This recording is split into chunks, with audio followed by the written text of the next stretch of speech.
Hey yo, what it is? It's your boy CJ Mello. We are back with another episode of Identity. This is part 2 of this episode. Part 2 of DC Marvel Teams Unmasked. DC Comics Teams Unmasked. I don't know why I keep messing up my own title. But yes, by the Mello Podcast. As you remember last episode, we were talking about a Marvel family / the Shazamily. We were talking about how Shazam original name was Captain Marvel, pre-Captain Marvel, but after they shut down for a while, Marvel took over that name for their character, as we all know as Carol Danvers / Captain Marvel. And since DC Comics, Wiz Comics that got bought out by DC Comics, essentially, they realized they couldn't use that anymore, so they tried to change it to the Shazam comic. And then I think around, I forgot which one it was again, between 2000 and like 2010, I don't remember exactly, between those 10 years, they officially changed his name to Shazam. Even though, as we all know, Shazam is the god that gives him the powers to be, quote unquote, Captain Marvel. But, all right. But in this episode, though, we're going to be talking about the Marvel Allies. Last episode, I consider part 1, because we did the Marvel family, then we did the Black Marvel family, which was like Black Adam and stuff like that. This week, Marvel Allies, there's a lot. So we're just going to get right into it and let's go. We're going to be introduced to the Golden Age, which is from 1939 to 1953. All right, ready? Let's go. The Wizard Shazam. Although he is killed as prophesized, after giving Billy the power to become Captain Marvel, Shazam's spirit remains as the vigilant caretaker of the Rock of Eternity. When he was originally the champion, he gained the stamina of Marzosa, speed of Arel, power of Reba Levi, strength of Voldor, courage of Albium, and wisdom of Liam by saying Valaram. His power levels vary in different stories, from high-level magician to godlike. In the 1990s to 2000s continuity, Shazam does not die after granting Billy his powers, and was much more active character than he was during the Golden Age Marvel Family Adventures. Therein, he was part of the quintessence with Zeus, Ganthet, Highfather, and the Phantom Stranger. In current continuity, Shazam, known to most only as the Wizard, whose true name is Mamaragan, was one of the first humans on Earth to wield magic in ancient times, and becomes the head chair of the Council of Eternity. After the betrayal of Black Adam, Shazam's compatriots on the Council are murdered, and as a remaining member, he imprisons Adam and hides magic from the world. When Adam is freed by Dr. Sivana in modern times, Shazam drafts Billy Batson as his successor. Mr. Sterling Morris. The president of Amalgamated Broadcasting, if you all know, Amalgamated, I can't say it correctly, was a comic between Marvel and DC, where they actually did a few comics together, combining the biggest heroes together. Owners of a station, Wiz, which hence the Wiz Comics, the radio and later TV station for which Billy Batson works. He debuts in the very first Captain Marvel story in Wiz Comics #2. Butia and Magnificus Savannah. Dr. Savannah's beautiful adult daughter, Butia, shared her father's passion for world domination, until meeting and falling for Captain Marvel. She has an unrecorded crush on the shy captain, not realizing that he is actually only a young boy. Butia first appeared in Wiz Comics #3B in 1940. Most Golden Age Marvel family stories feature Butista as Dr. Savannah's unwitting assistant, who betrays her father to assist the heroes. Her older brother, Magnificus, is also generally depicted as a Marvel family ally, although in only his Golden Age appearance, Wiz Comics #15 in 1941, Magnificus was super strong and fought Captain Marvel hand to hand at his father's request.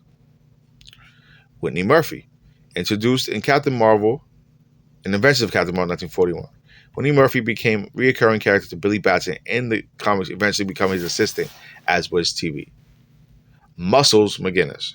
The antagonists of a story included Captain Marvel Adventures #3, the toughest gangster of the city possessing enormous strength. Muscles McGinnis promises to go straight after being defeated by Captain Marvel when he tries to take over his station Wiz. As he feels the side opposing crime is stronger. The character was reintroduced as a recurring character in the Power Shazam series of the 1990s, in which Muscles had indeed reformed to become an undercover cop and a frequent ally of Captain Marvel. Bullet Man and Bullet Girl. Fox's second most prominent hero team, Bullet Man and Bullet Girl, later joined by Bullet Dog and Bullet Boy for a Bullet family continuity, with an evil Bullet family in Bullet Hug and Bullet Maul, started to cross paths with the Marvel family in Master Comics number 21, when Bullet Man and Captain Marvel aligned to battle Captain Nazi. Interesting. Steamboat. 1940s Foster Stories. Steamboat is Billy Batson's African-American valet, depicted as a cowardly and subservient. I already don't hate this. Steamboat accompanied Billy and Captain Marvel on many of their adventures, following his first appearance in America's Greatest Comics number 3 in 1941. Drawn in a racially stereotyped manner and speaking with stereotypical Negro dialect, Steamboat was retired from the Captain Marvel stories after the Youth Builders, a diverse group of New York City and Philadelphia area students, protested the use of the character in 1945. Good. At one time, under the control of hypnosis, Steamboat donned a costume similar to Captain Marvel and operated as Captain Marvel, or in Boston, Marvel. Professor Edgewise. Introducing Captain Marvel Adventures number 9, April 1942, Professor Edgewise is a brilliant scientist whose inventions tend to create problems that the Marvel family always needs to resolve. Sissy Summerlee. Billy Batson's girlfriend and Stellan Morris's niece. She first appeared in Captain Marvel Adventures number 12 in 1942. Billy immediately fell in love with her at first sight, soon growing close to each other. She had a very positive and cheerful personality, and sang certain words when talking to Billy in her first appearances in the original comics. Her last name was originally spelled Summerlee with the U instead of an O, before replacing the U with an O. She always had a brother named Pete. She didn't have a full status role in Billy's life, only reoccurring, but whenever she and Billy got together, they always cared about each other deeply, and whenever they encountered danger, Billy would simply transform into Captain Marvel and save her. After she and all other Foster characters were acquired by DC, she spent more time with Billy going to the local burger store and such for the first couple of years before she was forgotten about. And years before Crisis on Infinite Earth storyline, she hadn't reappeared since, unfortunately. Excuse me. Crime Crusader Club. A group of heroes made up of Captain Marvel Jr., Bullet Man, Bullet Girl, Minuteman, in Master Comics number 41. Uncle Marvel, also known as Uncle Dudley. During the Golden Age, an old man Dudley claimed that he was not only relative of the Marvels, but also a Marvel himself. Although neither was true, regardless, the Marvels took a liking to him and decided to humor his pretense, and Uncle, in air quotes, Dudley became Uncle Marvel. The Marvel family's manager, he would make his transformation along with one or more of the others, but not by magic, rather by quickly removing his breakaway garments under the cover of lighting that real Marvels call down to reveal his homemade Marvel costume underneath. He explained his lack of superpowers by claiming he suffered from Shazam Bago. Dudley first appeared in WoW Comics number 18 in 1943. In the 1990s, the Power of Shazam comics, Dudley H. Dudley is simply a minor janitor. Is simply a janitor at Billy's school who finds himself involved in the Marvel family adventures. Although in one story, The Power of Shazam number 11 in 1996, he was temporarily given superpowers by Shazam's ally, Ibis the Invincible, to help round up the escaped 7 deadly enemies of man. Pinky the Wiz. The child sidekick of Mr. Scarlet, Pinky the Wiz married Marvel on a case of WoW Comics number 28 in August 1944. The pair became friends and teamed up from time to time. Freckles Marvel, also known as Mary Dudley. Uncle Dudley's adopted niece, who was an irregular companion of Mary Marvel's in her Golden Age solo adventures, first appeared in WoW Comics number 35 in 1945. Freckles Marvel had no superpowers of her own, but wore her own Mary Marvel costume to help her superpowered friend fight crime. Joan Jameson. The secretary at Wiz Radio, Joan Jameson learned Billy Batson's secret identity, but promised to never tell anyone and help him when needed. The first appearance in Captain Marvel number 67, 1946. She later became Billy's personal secretary at Wiz TV. Talkie, a humanoid sapient Bengal tiger who wishes to live among the human civilization instead of the wild or in the zoo. As such, he is typically dressed in a tweed business suit and usually carries himself in a formal, dignified manner. Tawny first appeared in Captain Marvel Adventures number 79 in 1947 and became Captain Marvel's sidekick and best friend. All the variants of Tawny at DC have included version magically and animated from a stuffed tiger doll in Power Shazam 95 to 99. Also became a benevolent shapeshifter who prefers to become a tiger when appropriate in Shazam the Monster Society of Evil in 2007. And lastly, a tiger at the local zoo who briefly enhanced strength and size by Shazam backup feature in Justice League 2003. Talkie Tawny is on the current continuity Shazam comic series, hails from the Wildlands, one of the 7 magic lands connected to the Rock of Eternity, where he strives to live among the other humanoid animals of the realm that, despite discrimination and segregation, pitted against tigers. All right. Next we are going into, I just lost myself. The Bronze Age, which is from 1970 to 1985. Don't worry, this one seems like it's a little shorter. Sonny Sparkle, the nicest guy in the world. Sonny Sparkle has a quality that makes people give things to him, much to his chagrin, which he takes and typically donates to charity. He's the cousin of Rowdy Sparkles, the so-called toughest guy in the world. Squadron of Justice. Originally another name of the Lieutenant Marvels, the Squadron of Justice is best known as a name of team of heroes from Earth S, including Bullet Man, Bullet Girl, Ibis the Invincible, Mr. Scarlet, Pinky, the Whiz Kid, and Spy Smasher. The group offered aid to the Marvel family in Justice League of America, number 135 to 137 in 1976. From an alliance of multiple Earths led by King Cole, post-crisis on Infinite Earths, the group was the heroes protecting Foster City from the time of World War II. In the modern age, Ibis still operated as Pinky, became the new Mr. Scarlet, and Bullet Man, Bullet Girl's daughter, became the heroine Windshear. Kid of Eternity, a Golden Age hero co-created by frequent Marvel writer Otto Binder for Quality Comics. First appearing in Hit Comics number 25 in 1945. Kid Eternity is the alter ego of Christopher Kit Freeman, a boy who was killed with his grandfather by Nazis, and upon learning he was not meant to die, he's granted the power to summon any historical and mythological figure by speaking the word eternity. That's actually kind of cool. He was aided in his journey by Mr. Keeper, the clerk who made the error resulting in his early demise. In the 1970s, Kid Eternity, acquired from Quality by DC, was integrated into the Shazam franchise set on Earth S. With his first appearance in a new DC story being Shazam number 28, February 1977, Kid Eternity often joined forces with the Marvels. In early 1990s, Shazam Adventures from World's Finest Comics and Adventure Comics. In World's Finest Comics number 279 to 280 in 1982, Kid Eternity and Captain Marvel Jr. learned they are long-lost brothers, a retcon being given the characters identical surnames and similar origin stories. Next, All-Star Squadron. When Adolf Hitler enthralled Captain Marvel, you want to say Captain America for some reason, to battle the Justice Society of America, the All-Star Squadron aligned with the Marvel family to resolve the conflict and form the alliance across worlds in All-Star Squadrons number 36 and 37 from August to September of 1984.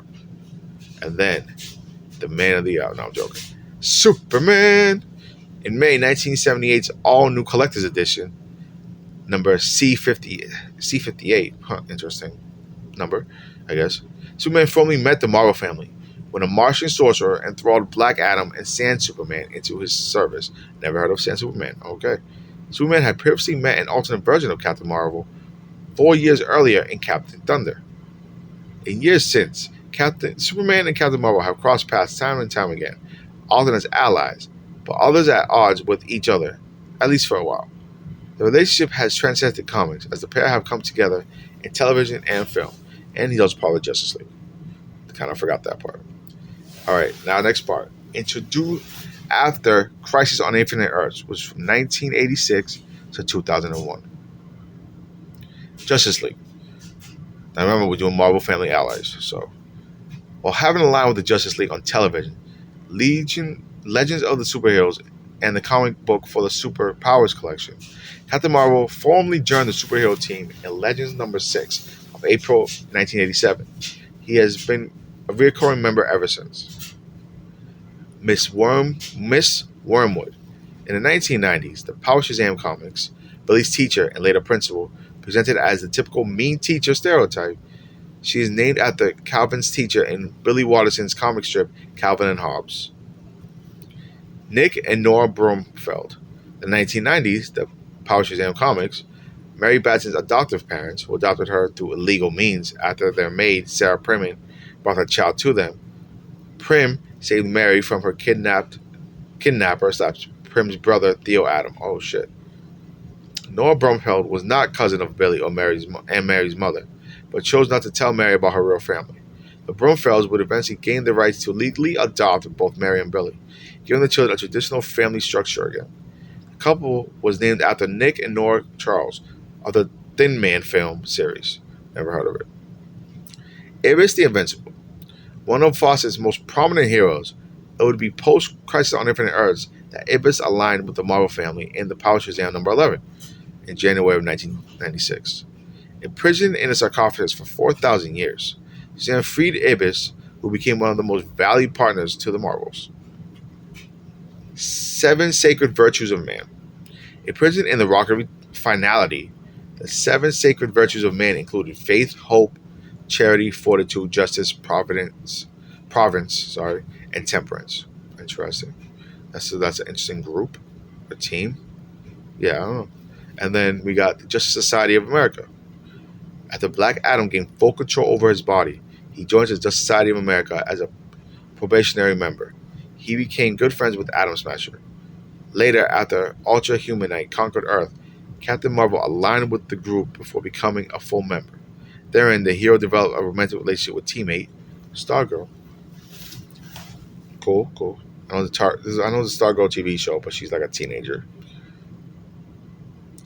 Now, this is after Flashpoint, which is basically from 2011 till essentially now, give or take.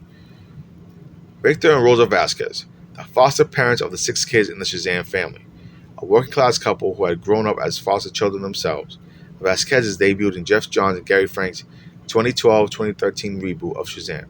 Essentially, this is what you see in the Shazam movie or the Shazam cartoons that are more current and modern. This is the family you kind of know more of as the Shazamly, so to speak, Billy Batson's parents. Council of Eternity. The 7 magic users included Shazam, who created the Rock of Eternity, and Black Adam.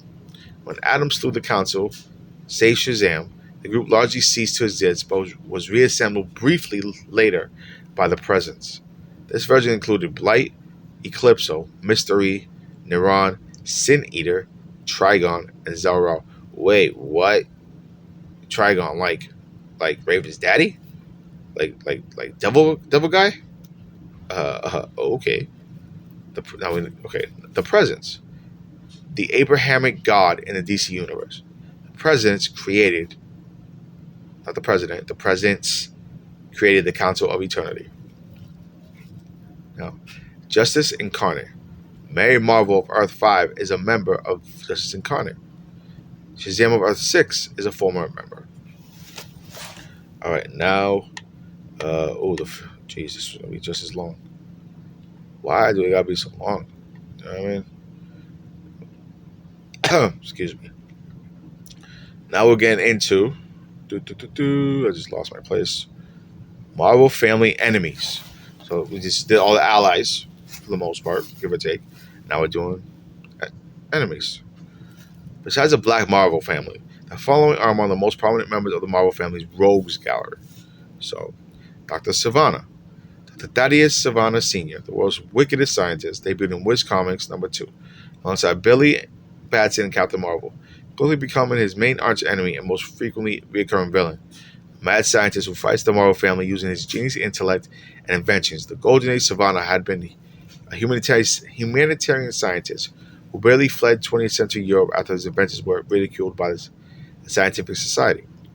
Living on Venus with his 4 kids, he became the mad scientist bent on taking over the universe. Other versions of Savannah and later DC Comics have positioned him as Billy Batson's wicked step-uncle, a wealthy, wicked businessman driven to ruin by his entanglement with Black Adam, and the wicked Attorney General of the U.S. The current continuity of Dr. Savannah, following the 2011 reboot, is a rich scientist determined to prove the existence of magic, which leads him to free both Black Adam and Mr. Mind. Savannah acquires the ability to both see magic and project magic lightning from his right eye. During the early and mid-40s, Dr. Savannah was often assisted under duress by his good-natured adult daughter, Butia, and briefly Savannah's oldest child, his son, Magnificus. From the mid-1940s onward, his youngest children, teenage twins, Thaddeus Jr., aka Savannah Jr., and Georgia Savannah, both dead ringers for their father, became his henchmen as the Savannah family. Georgia Savannah became a prominent villain for Mary Marvel, as did Savannah Jr. for Captain Marvel Jr. Over the years, Savannah has managed to gain the powers of Shazam himself, once as Captain Savannah in DC Comics Presents Annual Number 3 in 1984, and later as Black Savannah in the Multiversity Thunderworld Adventures Number 1 in 2015.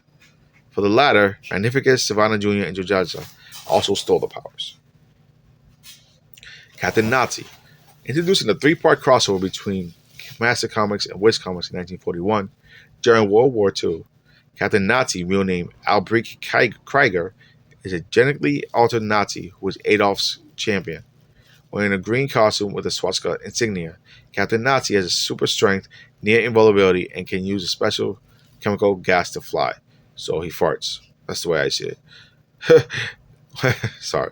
Created to wreak havoc on America, Captain Nazi murders an elderly man and cripples a teenage boy on his flight with Captain Marvel in Wiz Comics number 25 in 1941. The boy, Freddie Freeman, is granted powers by Captain Marvel to save his life, becoming Captain Marvel Jr. and declaring Captain Nazi his mortal enemy. Interesting. Ebok. A frail thug named Stinky Print Whistle was empowered by Lucifer himself after Lucifer saved Print Whistle from a fall caused by Captain Marvel. Print Whistle is imbued with the powers of 4 of the most evil men to walk the face of the earth: Ivan the Terrible, Borgia, don't know who that is, Attila the Hun, and Caligula. When he says the name Ebak, which is the first name of each one, he is engulfed in green fire and brimstone. He becomes a large muscular brute with super strength. Saying his name again transforms him back into Print Whistle. Therefore, like Captain Marvel Jr., Ebak cannot say his own name. Ebak first appeared in Captain Marvel number 8 in 1942. Became a recurring Marvel family villain through the character's run in Fawcett and DC Comics. The 2011 rebooted version of Ebak is a descendant of a long line of evil deposits, the first of whom, Ebak the Terrible, was known in ancient times as the man who invented evil. Sabak. Similar to Ebak, Timothy Kearns is granted the powers of 6 demons when he says the magic word Sabak. As opposed to fire, Sabak transforms via black lightning cast up, rather than down, from Hades. Oh, that's kind of cool, actually. When he says the name, lightning comes from the ground. That's kind of cool, actually. First appearing in Captain Marvel Jr. number 4 in 1943. Sabak's pantheons grant him powers similar to the Marvel family, with the added power of pyrokinesis. A second Sabak, Ishmael Gregor, was introduced in the mid-2000s in the Outsiders comic book. While Khan Sabak became a more muscular version of himself in a green cloak with demon fangs, Gregor Sabak is a large muscular horned demon with red skin and hair. In 2011 Shazam reboot, the 7 deadly sins have the power to possess a wicked human and transform it into a 50-foot tall demon resembling the Ishmael Gregor version of Sabak. Satan. Having granted power to Sabak and Ebak, Satan, initially under the name Prince Lucifer, came into direct conflict with the Marvel family years later, including when he came to collect on the soul of Ebenezer Batson. Billy Batson, Ebenezer's nephew, battled Satan's champions Abaddon, Medea, Antaeus, Old Age, Legion, and Truth as Captain Marvel. Defeated, Satan returned from the Confederation of Hell, including the aforementioned Ibak and Subak, as well as Master Man and Darkman, in an unsuccessful bid to eliminate the Marvel family and Kid Eternity. Mr. Mind. First appearing in Captain Marvel Adventures number 22 in 1943 as a disembodied voice. Later in issue number 26, in his actual form, Mr. Mind, the world's wickedest worm, is an evil alien caterpillar with genius intellect. Given his small nature, he wears a talk box to communicate and is often depicted wearing glasses. He runs the supervillain team called the Monster Society of Evil. Mr. Mind's own powers have included mind control, typically crawling into an ear's holes, that's disgusting, telepathy, mental projection, and once evolved into Hyperfly, the ability to eat itself. Okay. The 2011 reboot of Mr. Maxivermus Mind presents himself as a native of one of the 7 magic lands, the Monster Lands according to Mind, the Wild Lands according to Rumor, who gained high-level magic powers by reading every book in the Rock of Eternity's library. I feel like I've seen a version of this, like a comedy skit. Crocodile Men. Crocodile Men, also called Punkoceans, are a race of humanoid crocs from the planetoid Punkus, who were members of the Monster Society of Evil, Captain Marvel adventures during the mid-1940s. There were many unnamed crocodile men who just acted as henchmen for Mr. Mind. One of them was one of Mr. Mind's monster professors, while the others were monster students. Herkimer, a crocodile man in a business suit, who was Mr. Mind's second in command.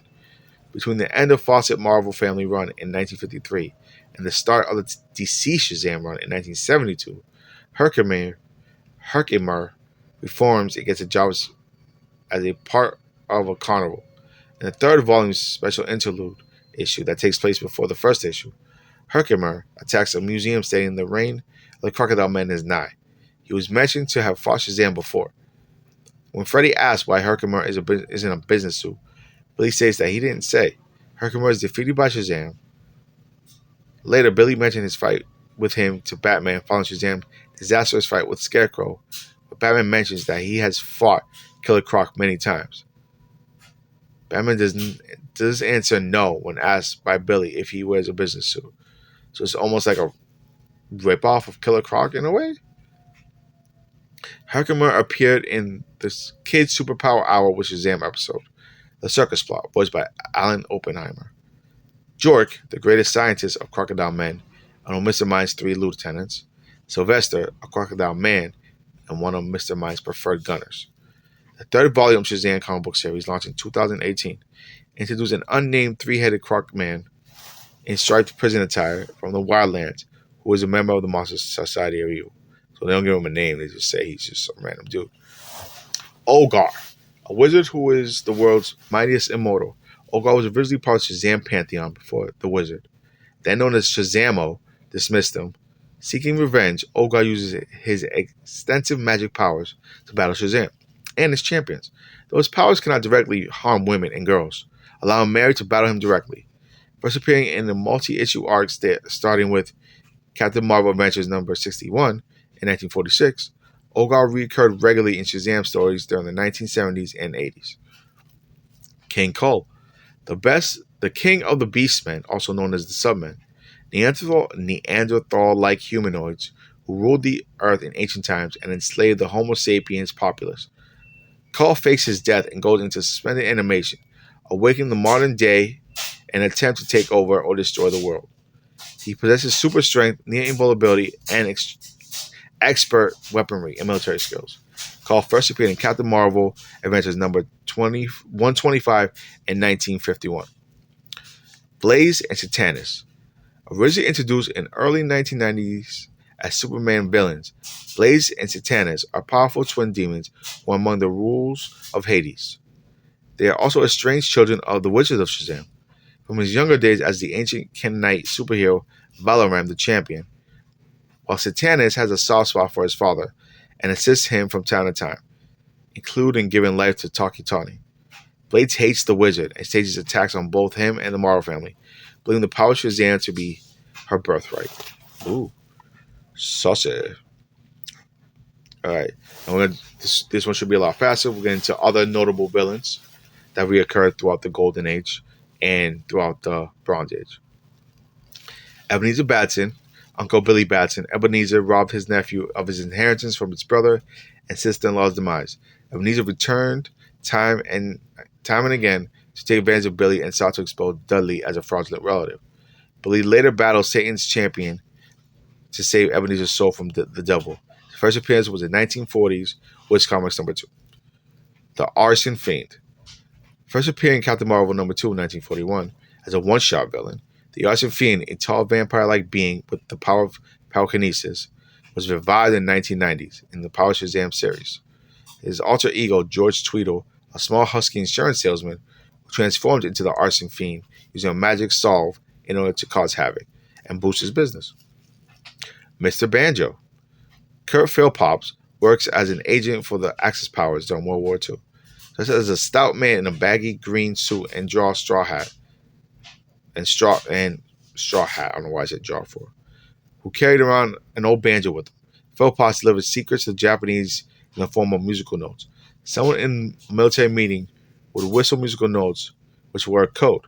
Banjo would play the music next to a house with an agent inside who also radioed them to the Japanese. Oh, that's evil, bro. Although evil, Mr. Banjo would go up against Captain Marvel with nothing more than a banjo. He first appeared in Captain Marvel Adventures #8, in the same issue as though in a different story than Ibak. Aunt Minerva, a criminal mastermind who looks like a sweet old lady, but has a deadly accuracy with a gun and a desire to find a new husband after her first 5 died. Okay. She first appeared in Captain Marvel Adventures #59 in 1946, and when she attempted to force Captain Marvel to marry her. Minerva reoccurred as a Marvel family villain thereafter, through the 1990s. Minerva also appears in the Kids Superpower Hour Shazam episode, Uncle Dudley's Wedding Day, voiced by Don Jeffrey. And then Aunt Minerva also made an appearance in 1949 Hanna-Barbera TV special, Legends of the Superheroes, portrayed by Ruth Buzzi. Next, the Three Faces of Evil. A three-headed monster, terror, sin, and wickedness, imprisoned beneath or within the Rock of Eternity with the ability to hypnotize victims, even the Marvels into doing some evil. First introduced in the Marvel family in 1947 as a humanoid three-headed monster. The later DC Comics version of the character resembles a giant Hydra, which kind of would make sense in a way. Mr. Atom. First debuted in Captain Marvel Adventures #78 in 1947, Mr. Atom is a giant robot created by Charles Langley. Mr. Atom's artificial AI malfunctions, and he becomes a threat to humanity and to the Marvel family. At one point, he was converted into a race car by Mr. Mind as the Automobile, Atomobile. And then we go into Chain Lightning, a young woman with the power of electrokinetics, which allows her to depower the Marvels by blasting them with lightning. First appearing in World's Finest Comics number 1981, Jerry Ordway reintroduced Chain Lightning in the Power Shazam #15. 15 years later, as a young woman with electrical metahuman powers, suffering from multiple personality disorder. While her main persona, Amy, is a good nature, her other persona, Amber, fuels her worst impulses, sometimes takes over her body and powers. The other two personas are Inner Child and ID. Now, to finish this off, we'll just go quickly into some lesser known foes and some group villains, which I think we kind of already did that. Essentially, that should be it for this episode. All right. So, Acrobat, one of Captain Marvel Jr.'s recurring foes. The Acrobat is an airless Jonathan Green afflicted with moonitis, which causes him to become an insane killer with a strength of 10 men when exposed to moonlight. Captain/General Nippon, Japan's answer to Captain Nazi. Captain Nippon was empowered with ancient magic and battled Captain Marvel Jr. time and time again. The character was depicted in a racist caricature of an Eastern Asian. And back then, they did that a lot. Dr. Alirog, intelligent gorilla and scientist. The character appears in Who's Who at the Zoo in the Kids Superpower Hour Shazam. See, that they should put a Gorilla Grodd with him. Oh, little evil team there. Come on now. Dummy, Nemesis of the Vigilante on Earth 1. The dummy later joined Monster Society of Evil, formed by Mr. Mind when he sought to conquer Earth 2. Post Flashpoint, the dummy was an underling of Mr. Mind's Monster Society of Evil. Evil Eye. An aide to Mr. Mind and the power of hypnosis, the post Flashpoint version is a member of the Modern Society of Evil. Goatman. The first recruit to the Monster Society of Evil. Mr. Mind would speak through Goatman. The post Flashpoint modern version has a member called Scapegoat. Greybeard. 100 years old, Greybeard is a crime lord who faced Captain Marvel Jr.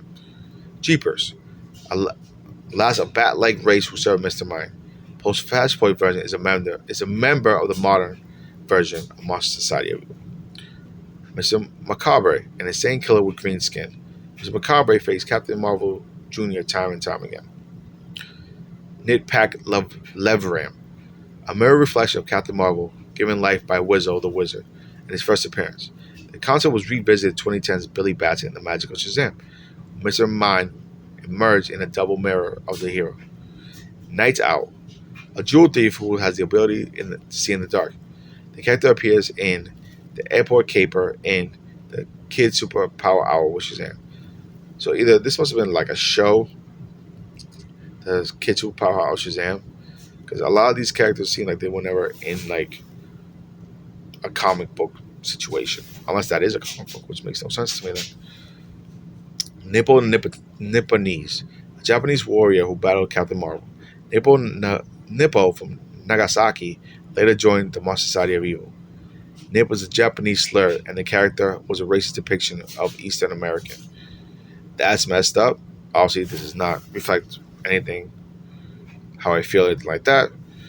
I'm just reading what I'm reading.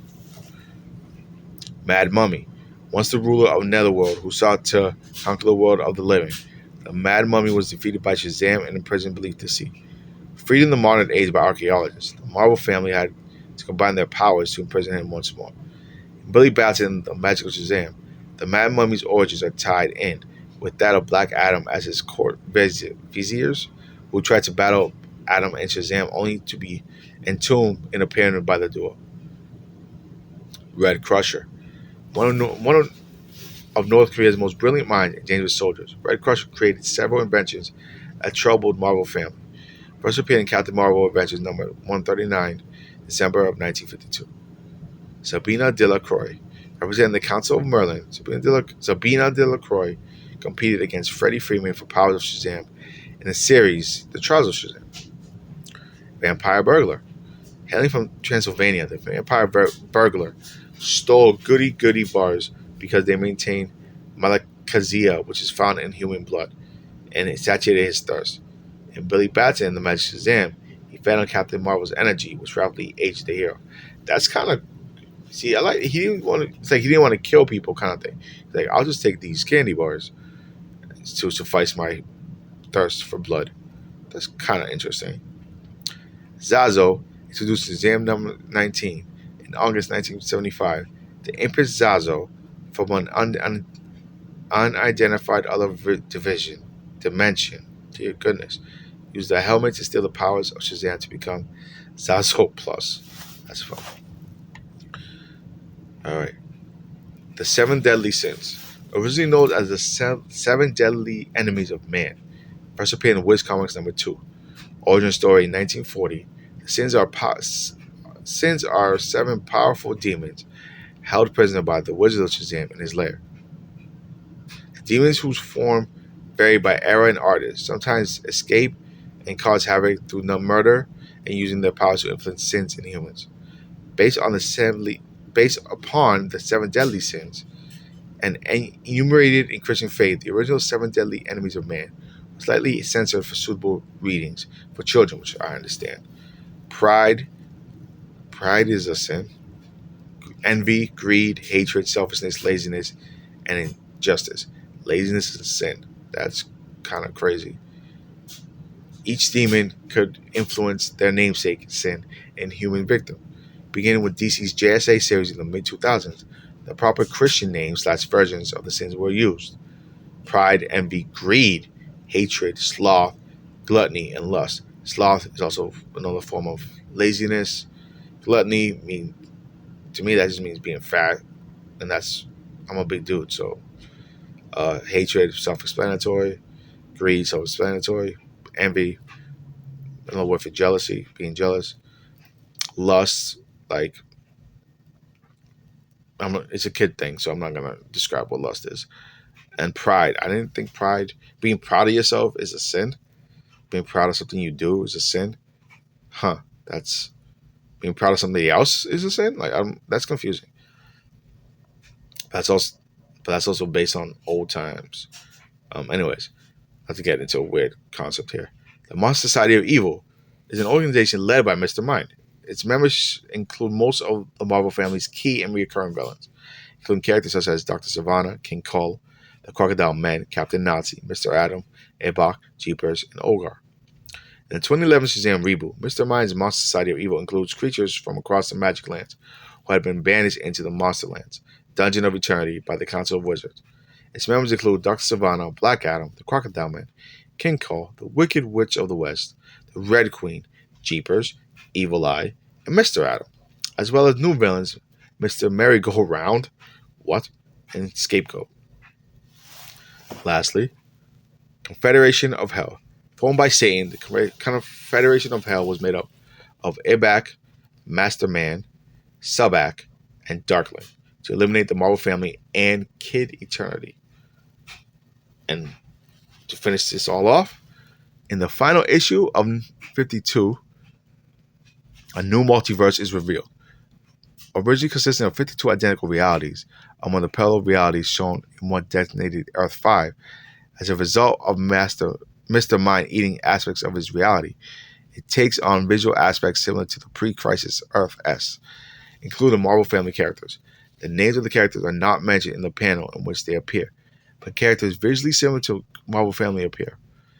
There's also an alternative version of Green Lantern and Hal Jordan that also exists on Earth 5 alongside the Marvel family, based on the comments by DC writer Grant Morrison. This alternate universe is not the pre-crisis Earth S. And that is part 2 of the Shazam Family. Excuse me, I apologize. So what do you guys think? That's kind of, essentially that was just the Shazam / Marvel families, like enemies and friends and stuff like that. That's what this part 2 was about. I found it interesting. Yeah, I had to remember that a lot of these information is kind of old in the sense of when Captain Marvel / Shazam was made. It was during the time when we were facing like the Japanese for the thing on Pearl Harbor, the attack on Pearl Harbor. I think that's why they had a lot of Japanese or Asian depicted characters in a bad way, which obviously I don't reflect anything that what it says. I'm just reading something. But yeah, I thought it was cool. Some of these names are actually kind of funny and weird, like Goat Man, then became Scapegoat. You know what I mean? I like some of the names, like Sabina de la Croix. That sounds kind of cool. Dummy as an evil character, that's weird. I do think though, I don't know if he's still around, Dr. Alirog should somehow, him and Gorilla Grodd should combo up as like a evil. Can't we call them a team? I guess you can. Like evil gorilla team, dude. That would be kind of interesting to see how that plays. Because obviously they all talk. Well, it depends on Gorilla Grodd. Because sometimes Gorilla Grodd doesn't really talk. He talks through telekinesis. In other versions, he talks verbally and stuff. So it all depends how you play it. But they're both technically evil. They're both scientists. They're both very smart gorillas. So why not put it together? Unless this is what came out of. Unless Dr. Alirog came from Gorilla Grodd. But anyway, neither here nor there. Hope y'all enjoyed this episode. If y'all like what you heard from this week and last week's episode, put them together. Make a good one episode. Actually, this episode is almost one episode. Wow. So let me get. That's almost 45 minutes. Jeez. But y'all know the usual. Like, subscribe, share to everybody you know. Tell them about us. Tell them about me. The year is about to be over. Christmas is literally 3 days away from today. I know I'm late on this episode, but Christmas is 3 days away. I know Hanukkah already happened for people. Kwanzaa is about to happen soon. Everybody have a great holiday. Have a good time. Maybe not. I might drop an episode next week. We'll see what happens. I'm not 100% sure, but you'll know. Y'all will know. Hit me up on X/Twitter at Pt.2. Go hit that.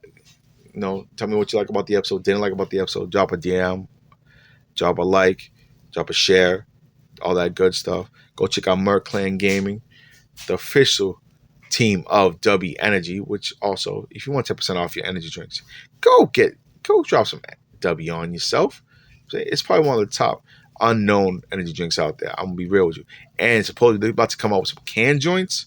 Oh, bro, canned joints will be the stuff. As long as they taste the same as the powdered stuff, I'm cool with it. But yeah, use my code to get 10% off at CJ22. I'm saying use again CJ22, get 10% off your tubs and or your merch. Yeah, merch too. All right, but you always know what it is. Always and forever. Also, real quick, I've been posting a lot on YouTube, a lot of YouTube shorts with W2K23. So go check that out. It's also CJ Mello. Go check that out. Always and forever. One love. Have a good holiday. Peace.